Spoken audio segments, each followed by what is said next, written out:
Is also with us. Dilip, I want to talk to you about the buying that we're seeing on a stock like NTPC. Actually, even some of the other PSUs, that have managed to deliver decent numbers. BEL's numbers, in fact, were very, very good. Since PSUs and infrastructure is the flavor right now in the market, what are the stocks that you would put on your shopping list? So I think with this new government firmly in place, the PSUs had to get re-rated because the way they were beaten down. So there is a bounce back partly because of that, and also because of the expectations, which is very, very familiar that in a run-up to the budget, we always see that, the hopes really soar very high, and along with that, even the stocks soar very high.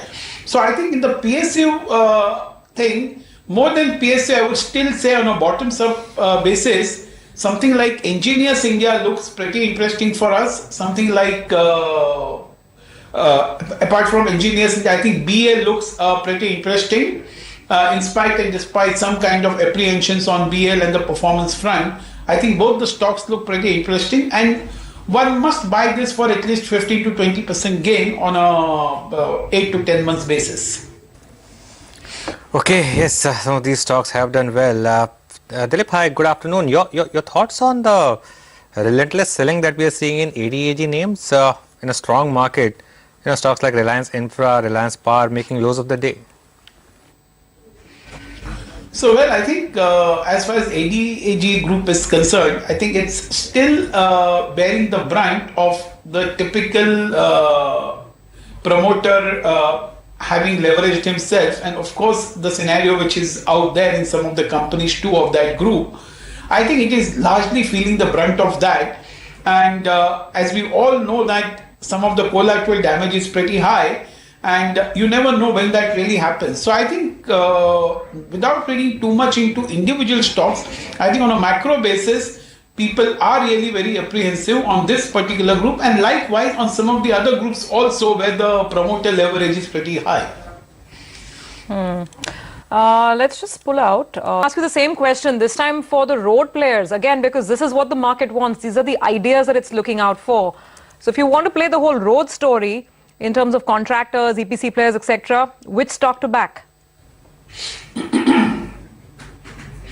So I think, as what you very rightly said, that government will emphasize a lot on the roads because that is one of the few legs which can give a good push to the economy, and as what I very famously like to use that word, give a good multiplier push to the economy, especially the road sector.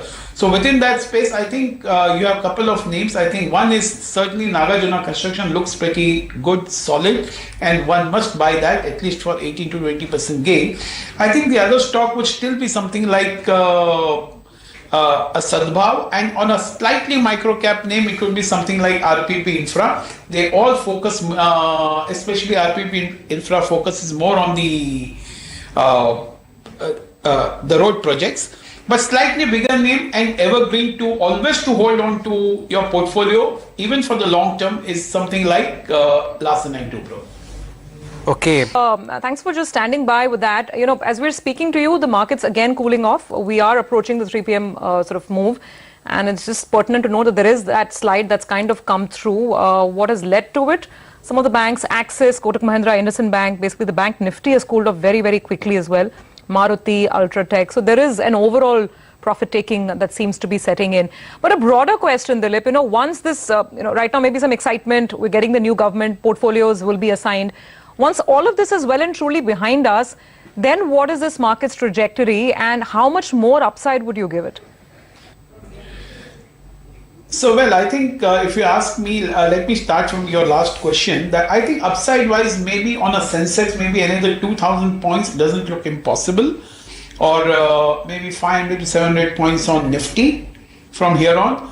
But, in the sequence of things, you have this, so many things coming up, the RBI policy, but more important, the budget. We have always seen that with new government and the budget coming, it's quite a potent combination, and more so this time because everybody is hoping and wishing that government will do that extra magic and the extra trick to ensure that the economy really starts roaring back again, and some of the major verticals which have slowed down will start seeing their revival.